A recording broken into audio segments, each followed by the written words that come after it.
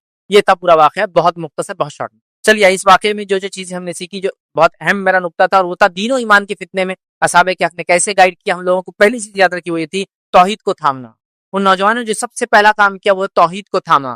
توحید سمجھتے نا، ایک اللہ کو ماننے کو، ایسا جم گئے اس کو توحید پر، سب سے پہلا کام نوجوانوں نے کیا، توحید کو تھاما۔ تو میں گزارش کروں گا اصحاب کہف نے جس طرح سے ایمان لانے کے بعد توحید کو تھام لیا، ہم تمام لوگ بھی توحید کو تھام لیں۔ جس کو توحید مل گئی اس کو دنیا مل گئی، اس کو آخرت مل گئی، جس کو توحید نہیں ملی اس کی دنیا برباد ہوگی، اس کی آخرت برباد ہوگی۔ میری باتوں کو کان کھول کر سب سن لیں، توحید سب سے اہم چیز ہے، یاد رکھیے، اس کے علاوہ کچھ نہیں۔ توحید کی نعمت، توحید کی دولت، توحید سے بڑی کوئی چیز دنیا میں نہیں، یاد رکھیے، ایک اللہ کو ماننا، اسی کی عبادت کرنا، اس کے اسماء و صفات پر ایمان لانا، ٹھیک ہے، اور اسی کو رب اپنا تسلیم کرنا، یہ سب سے بڑی دولت ہے اگر کسی کو ملی ہے، توحید کی ملی۔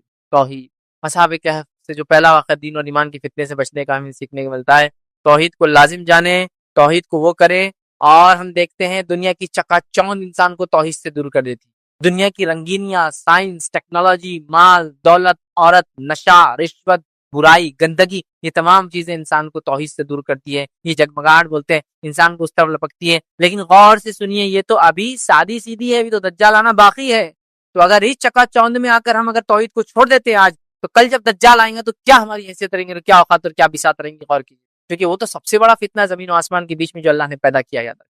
تو بہرحال ہم کو اس سے سبق ملتا ہے۔ اسی طرح دنیا کی قوموں کے پاس جو کچھ بھی رنگینیاں ہوں وہ کچھ بھی کام کی نہیں آتا، کہ اصل چیز ہے توحید کی نعمت، توحید کی دولت، توحید سب سے اہم چیز ہے، یاد رکھیے۔ اور اصحاب کہف نے اسی کو بچایا، یاد رکھیے، توحید کو یاد رکھیے۔ اور اللہ رب العزت فرماتا ہے سورہ کہف کے اندر، سورہ نمبر 18 آیت نمبر 14 میں اللہ فرماتا ہے، ہم نے ان کے دل میں اس وقت مضبوط کر دیے جب وہ اٹھے اور انہوں نے اعلان کر دیا، ہمارا رب تو بس وہی ہے جو آسمان اور زمین کا رب ہے، ہم اسے چھوڑ کر کسی دوسرے معبود کو نہیں پکاریں گے۔ اگر ہم ایسا کریں گے تو بالکل جو ہے بیجا بات کریں گے، یہ فالتو بات ہوں گی، ہم سے بڑی غلطی ہوں گی بیجا، کہ ہم اپنے رب کو چھوڑ کر کسی اور کی عبادت کریں۔ تو انہوں نے توحید کا اعلان کر دیا۔ اس واقعے سے جو دین و ایمان کے فتنے سے بچنے کا جو دوسرا سبق ہم کو ملتا ہے وہ یہ صحبت صالح، صحبت صالح، اچھے دوستوں کی صحبت، گڈ کمپنی کا امپورٹنس پتا چلتا ہے۔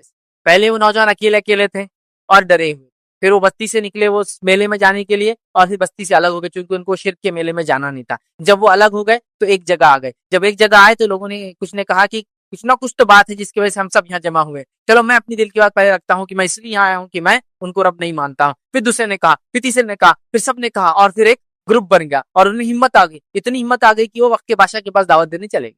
اور وقت کا بادشاہ بھی شاید اکیلا کوئی انسان آتا رہو بولتا تھا اس کو ختم کر دو، لیکن اس نے دیکھا نوجوان سرداروں کے بیٹے ایسا نہیں ختم کیے جا سکتے ہیں، تو مہلت بھی دی، چھوٹ بھی دی، اور ان کی بات بھی سنی۔ تو اچھی صحبت کا اثر یہاں پتہ چلتا ہے، یاد رکھیے۔ تو فتنے سے بچنے کے لیے ہم خیال لوگوں کا ایک جگہ جمع ہونا توحید پر بڑا ضروری ہے، یا توحید پرستوں کا فتنوں کے زمانے میں ایک ساتھ رہنا بڑا ضروری ہے۔ اور آج کل ہم اس کی جماعت کی اہمیت، ایک ساتھ رہنے کی اہمیت، یا مسلمانوں کی ایک جگہ رہنے کی اہمیت کو ہم لوگ بھول چکے ہیں۔ تو ہمیں اس سبق کو یاد کرنا ہے۔ اصحاب کہف کیا ہوئے؟ توحید پر تھے، اکیلے اکیلے تھے، پھر جمع ہوئے، اور جمع ہو کے ایک طاقت بنے، اور وقت کے بادشاہ کو دعوت دی، وہ بھی سوچنے مجبور اور ڈائریکٹ انکار نہیں کر سکتے، سمجھ رہے بات؟ تو لہٰذا جمع ہوں ایک جگہ، یاد رکھیے۔ تو آج ہم دیکھتے ہیں ہم بری صحبت کو اختیار کرنا چاہتے ہیں، آج ہم دیکھتے ہیں ہم برائی کے ساتھ بلکہ بری صحبت پہ ہم فخر کرتے ہیں، میں ان کے ساتھ رہتا ہوں، ہمارے بچے ان کے ساتھ رہتے ہیں، بری صحبت سے فخر اختیار کرتے ہیں. فخر اختیار کرنے کی چیز نہیں، یاد رکھیے اچھی صحبت اختیار کرنے کی ضرورت ہے. اللہ عز و جل نے نبی کریم صلی اللہ علیہ وسلم کو نصیحت کی اور کیا فرمایا سنیے. سورہ کہف سورہ نمبر 18 آیت نمبر 28 میں فرمایا رکھا وَاصْبِرْ نَفْسَكَ مَعَ الَّذِينَ يَدْعُونَ رَبَّهُمْ بِالْغَدَاةِ وَالْعَشِيِّ يُرِيدُونَ وَجْهَهُ. اللہ فرماتا ہے کہتا ہے اور اپنے دل کو ان لوگوں کی معیت پر مطمئن کر جو اپنے رب کی رضا کے طلبگار ہے اور صبح و شام اس کو پکارتے ہیں اور ان سے ہرگز منہ نہ پھیرنا. اے نبی آپ ایسے لوگوں کی صحبت اختیار کیجئے جو صبح اور شام اپنے رب کو پکارتے ہیں. تو اللہ نبی کو وصیت کر رہا ہے، نصیحت کر رہا ہے سورۃ الکہف میں اچھی صحبت کے لیے، اور اصحاب کہف نے بھی اچھی صحبت کو اختیار کیا اور اچھی صحبت والے سب ایک جگہ جمع ہوئے. نتیجہ کتنا اچھا ہے آپ سب دیکھ. تو دوسرا سبق ملا اس سے دین و ایمان کے فتنے کے زمانے میں ہمیں یہ پتہ چلتا ہے کہ توحید پرستوں کو ایک جگہ آنا بے حد ضروری ہے. اسی طرح تیسرا سبق جو اس واقعے سے ملتا ہے وہ یہ ہم کو دین و ایمان کے فتنے سے بچنے کا جو واقعہ بتایا گیا سورہ کہف میں وہ یہ ملتا ہے دنیاوی مال و متاع کی بجائے آخرت کو ترجیح دینا چاہیے اور ثواب کے کام کرنا. دنیا کو ترجیح دینے کے بدلے آخرت کو ترجیح دے کر دنیا میں وہ کام کرنا چاہیے جو آخرت کو کامیاب کرتے ہیں. اور نوجوانوں نے یہی کیا، انہوں نے اپنی قوم کو چھوڑا، دنیا چھوڑی، انہوں نے اپنی تجارتوں کو اپنے کیریئر کو چھوڑا. ارے نوجوان تھے تو کیا نہیں تھا دنیا میں کرنے کو. ہوتا ہے نا آج آپ نوجوان ہیں دین پر چلنا چاہتے، لوگ بولتے ہیں میاں دھندا پانی کر لے پہلے پھر دیکھا جائے گا، دین وین سب چلیں گا. میاں ابھی داڑھی واڑی کیا رکھ رہا ہے، شادی وادی کر لینے کا، اس کے بعد بچے ہو جائیں گے جب داڑھی رکھنے کا. ارے ابھی سے کہاں بچی کو برقع ورقع بنا رہے آپ، ذرا دنیا تو گزار لے، دنیا کی رنگینیوں سے تو گزر جائے، شادی وادی ہو جائے، رشتہ آ جائے، پھر دیکھا جائے گا. سسرال میں تو یہی کرنا، بڈھی بن کے رہنا بیچاری کو برقع پہن کے، ہے نہیں ہے. ہم یہی سوچتے ہیں نا کیریئر ویریئر بنا لے، پھر دیکھا جائے گا دین ایمان اسلام نمازیں وغیرہ. جب بڈھے ہو جائیں گے 58 کا ارلی ریٹائرمنٹ لے لیں گے، اب تو گورنمنٹ جاب وغیرہ نہیں ہوتی، تو بہرحال جب بھی ریٹائرمنٹ ملیں گے 60-70 سال کی عمر میں، اس کے بعد دین وغیرہ پہ چلیں گے. نہیں، یہ جوان تھے اور انہوں نے اپنی جوان ہونے کے باوجود دنیا کے تمام متاع اور سہولتوں کو ترک کیا. اپنی تجارت تھی، ہو سکتا ہے ان کے والدین جو بڑے بڑے پوزیشنز پہ تھے، یہ بھی ہو سکتا ہے اس پوزیشن کو پہلے تو ایسے ہوتا تھا نا، بادشاہ کے بعد ایسے ہوتا تھا، وزیر کا بچہ اگر اچھا ہو تو وہ وزیر بن جاتا تھا، تو بڑے بڑے پوزیشنز پہ پوسٹ پہ جا سکتے تھے. لیکن سب کچھ انہوں نے چھوڑ دیا، کس چیز کے لیے؟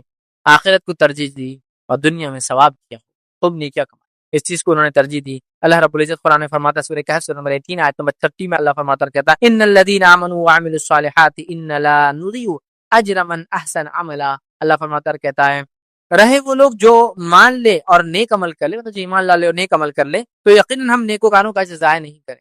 جو ایمان لائے اور نیک عمل کرے اللہ ان کے اجر کو ضائع نہیں کریں. تو یہ نوجوان ایمان لائے اور انہوں نے یاد رکھیے نیک کام کیا. اور اسی طرح جو ہے سورہ کہف سے ہم کو یہ بات بھی پتہ چلی اس واقعے سے کہ دنیا کی کوئی حیثیت نہیں ہے. اللہ فرماتا ہے سورہ کہف سورہ نمبر 18 اور آیت نمبر 7 اور 8 میں اللہ فرماتا ہے کہتا ہے ان جعلنا ما علی الارض زینۃ لها لنبلوهم ایہم احسن عملا وانا لجاعلون ما علیها صعیدا جرزا. اللہ فرماتا ہے کہتا سنیے واقعہ یہ ہے کہ جو کچھ سرمایہ بھی زمین پر ہے اس کو ہم نے زمین کی زینت بنا دیا ہے تاکہ ان لوگوں کو آزمائے ان میں کون بہتر عمل کر کے آتا ہے. زمین پہ جو کچھ ہے یہ چمک ہے اس کی، اور ہم چاہتے ہیں اللہ آزمانا چاہتا ہے اس میں کون اچھے عمل کر کے آتا ہے. آخر کار اس سب کو ہم ہی چٹیل میدان بنا دینے والے، اور ایک زمانہ آئے گا اللہ ان تمام چیزوں کو دنیا کی چٹیل میدان بنا دے گا. یہ سونا، یہ چاندی، یہ بنگلے، یہ گھر، دولت، محلات، جائیداد، کیا کیا سائنس ٹیکنالوجی، یہ وہ سب برباد ہو جائے، چٹیل میدان کر دیں گے اللہ. تو ایک آخری سبق تھا دنیا کے مقابلے میں اس کو ترجیح دینا، یہ ہم کو سبق ملا. تو ہم دین و ایمان کے فتنے میں نہ پڑے بلکہ دین و ایمان کو اپنا ساتھی بنائیں اور اس پر عمل کریں. تو سورہ کہف کا جو پہلا سبق دین و ایمان کے فتنے میں ہم کیسی نصیحت حاصل کریں، یہ نصیحتیں ہم کو ملتی ہے کہ ہم جو ہے دین و ایمان کو ترجیح دیں. ہمیں یہ نصیحت ملتی ہے کہ ہم جو ہے سب سے پہلی چیز توحید کی نعمت کو سمجھیں، دوسرا اچھی صحبت کو اختیار کریں، اور تیسرا جو ہے دنیا کے مقابلے میں آخرت کو ترجیح دیں. آگے بڑھتے ہیں. دوسرا جو فتنہ دنیا کا بڑا فتنہ، اور اس میں سورہ کہف ہماری کیسی رہنمائی کرتا ہے، وہ ہے مال و دولت کا فتنہ. مال مطلب پیسہ، دولت مطلب زمین و جائیداد. ویسے مال اور دولت بھی ہاں بس اردو میں دولت بھی پیسے کو بولتے ہیں، لیکن اگر ان کو دونوں کو فرق کرو، دولت کہتے ہیں اسٹیٹ کو، حکومت کو، زمین اور جائیداد کو، اور مال کہتے ہیں کیش کرنسی کو. تو مال اور دولت ہے نا، تو دولت کا معنی ہوتا ہے اسٹیٹ. ٹھیک، تو کسی کی دولت فلاں دولت تھی اور یہ ان کی دولت ہے نا، حکومت ہے، گورننس ہے، اس کو بولتے ہیں. تو مال اور دولت کا فتنہ، زمین اور پیسے، زمین جائیداد، یا پیسے اور زمین جائیداد کا فتنہ. اور آج میں سمجھتا ہوں اس فتنے سے ہم میں سے کوئی بھی نہیں بچا ہے، بلکہ اللہ کے رسول صلی اللہ علیہ وسلم نے فرمایا پچھلی امتوں کا فتنہ عورتوں سے شروع ہوا تھا، میری امت کا فتنہ مال ہے. امت محمدیہ کا فتنہ کیا ہے؟ مال ہے، غربت نہیں ہے. پچھلی امتوں کے فتنے کچھ اور ہے، ہمارا فتنہ کچھ اور ہے. تو مال و دولت تو ہمارا فتنہ ہے. مال فتنہ ہے، یاد رکھیے. دولت اسی سے ریلیٹڈ ہوتا ہے، چونکہ مال جس کے بعد ہوتا ہے اسی کے بعد زمین ہوتی ہے. ٹھیک ہے، اس لیے مال و دولت کامنلی ایک ساتھ یوز ہوتا ہے، لیکن دونوں میں ڈفرنس ہوتا ہے. ٹھیک ہے. مال و دولت کا فتنہ ہم دیکھتے ہیں, بہت بڑا فتنہ, یاد رکھیے. اور اس فتنے کو سمجھنے کے لیے سورہ کہف کیسا ہم کو گائیڈ کرتا ہے. آئیے 2 باغ والے انسان کا واقعہ سنیے. ایک انسان تھا جو کافر تھا, اور ایک انسان تھا مومن تھا. کافر مالدار تھا, مومن غریب تھا, سماج کا نچلا حصے میں اس کو کاؤنٹ کیا جاتا تھا. یہ دونوں کا ایک واقعہ قرآن نے بیان کیا. میں بہت شارٹ میں اس واقعے کو رکھتا ہوں, پھر آگے ہم اس سے نصیحتیں لیں گے. واقعہ یوں ہے کہ ایک انسان تھا, اس کے 2 باغ تھے. باغ کیسے تھے, اس کے باغ کی کیفیت بھی اللہ رب العزت نے بیان کی. 2 باغ ہے, ایک ادھر اور ایک ادھر باغ ہے, اور باغ کے بیچ میں نہر بہ رہی, اور باغ کے بیچ کے اندر دونوں طرف کھجوروں کے جھاڑ ہے, اور بیچ میں انگوروں کا باغ ہے, اور اس کے بیچ میں ہر چیز لگی ہوئی ہے, اور بیچ میں سے بالکل عین باغ کے بیچ میں سے نہر جاتی ہے, اور اس کے بیچ میں چھوٹی چھوٹی نہریں اس نے لے رکھی ہے, اور آرام سے اس کا باغ چلتا ہے. اور مطلب وہ مالدار انسان ہے, اس کے پاس پھل بھی ہے, روپیہ بھی ہے, پیسہ بھی ہے, اور دولت ہے, مطلب جائیداد بھی ہے اس کی. یہ ایسا, یہ ایک دن اپنے باغ کی طرف چلتا ہے اس غریب مسلمان کے ساتھ, یا غریب ایمان والے کے ساتھ, اور یہ چونکہ اسٹیٹس والا ہے اور وہ بیچارہ کمتر ہے, اور چلتے چلتے 3 باتیں کہتا ہے. پہلی چیز کہتا ہے کہ مجھے لگتا ہے میرا باغ تو کبھی ختم ہی نہیں ہوگا. دوسرا کہتا ہے کہ میں دوبارہ اٹھائے نہیں جاؤں گا, آخرت کا انکاری ہے, مرنے کے بعد کی زندگی نہیں مانتا ہے کہ میں دوبارہ نہیں اٹھاؤں جاؤں گا, میرے کو ڈاؤٹ ہے اس میں ایسا ہو سکتا ہے. اور تیسری بات کہتا ہے اگر اٹھایا بھی گیا تو جیسا یہاں اسٹیٹس والے لوگوں میں ہوں وہاں بھی اسٹیٹس والوں میں رہوں گا, تمہارے جیسے لوگوں کے ساتھ نہیں رہوں گا.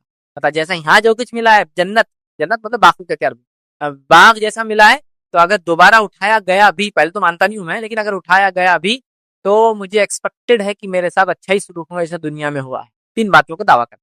اب دوسرا آدمی بولتا ہے کہ کسی بات کرتے ہو, اللہ رب العزت نے تم کو پیدا کیا اور تم اس طرح سے رب العزت کا انکار کرتے ہو, اور وہ اس کو نصیحت کرتا, واز کرتا ہے کہ آخرت پر ایمان لاؤ اور یہ کرو, اللہ ہم کو پیدا کرنے والا, اللہ ہمارا رب ہے, لیکن وہ اس بات کو نہیں مانتا ہے. اور ایک دن جب اپنے باغ میں پہنچتا ہے تو اس کا باغ پورا کا پورا برباد ہو جاتا ہے, ختم ہو جاتا ہے, اور کچھ بھی نہیں بچتا. تو مالدار انکار کرنے والا, اور غریب مسلمان ایمان والا. مالدار انکاری اور غریب آستوان ایمان رکھنے والا. تو یہ دونوں کا ایک مکالمہ ہے, اور اس سے ہم کو کیا نصیحتیں ملتی ہے. مختصر واقعہ تو میں آپ کو سنا چکا ہوں. اس کی مالداری نے اس کو تکبر کبر کی طرف لے گیا, اس کی مالداری نے شاید اس کو کفر کی طرف لے گیا, اس کی مالداری نے اس کو جو ہے ایسی باتوں کی طرف لے گیا کہ شاید یہ دنیا کبھی ختم, مطلب میرا باغ کبھی ختم نہیں ہوگا, اور میں کبھی دوبارہ اٹھا نہیں جاؤں گا, اور اٹھایا گیا بھی تو عزت والے اکرام والے لوگوں کے ساتھ میرا جیسا یہاں معاملہ ہے ویسا وہاں ہوں گا. رب العزت نے اس کے باغ کو برباد کر دیا, اس کے مال و دولت اور اس کا سرمایہ پورا کا پورا برباد ہو گیا. تو مال و دولت کے فتنے میں ہم سب پھنسے ہیں, ہم سب پھنسے ہیں نا. جاہ اور جلال, مال و دولت کیا کیا پرابلمس لاتی ہے آپ اندازہ نہیں کر سکتے. کتنی ساری برائیاں صرف مال و دولت کے ساتھ. یہ مت سمجھیے کہ اسلام مال و دولت کو برا بولتا ہے, نہیں. مال و دولت بہت اچھی نعمت ہے اللہ کی بھائی, لیکن اس کا استعمال اچھا یا برا ہوتا ہے. تو ہم کیا کرتے ہیں اس کو دیکھنا چاہیے. لیکن اکثر دیکھا گیا مال و دولت نے انسانی برائیاں لائی. سب سے پہلے انبیاء کا انکار کرنے والے کون تھے لوگ؟ قرآن کا مطالعہ کیجیے. جو اس قوم اور بستی کے مالدار اور اثر والے لوگ تھے, پوزیشن والے لوگ تھے, سب سے پہلے انکار کیا انہوں نے ایمان. اور ایمان لانے والوں میں سب سے پہلی جماعت کون سی ہوا کرتی؟ غریب لوگوں کی, غلاموں کی, اور سماج میں جو نچلے طبقے تھے وہ سب سے پہلے ایمان. تو میں نے اس لیے کہا کہ مال و دولت کبھی کبھار بہت بگاڑ لاتی, بہت بگاڑ لاتی, یہاں تک کہ دین و ایمان کا بگاڑ. تو مال و دولت کی فتنے سے ہمیشہ پناہ مانگنا چاہیے. مال و دولت حلال روزی کی دعا ہمیشہ کرتے رہنا چاہیے.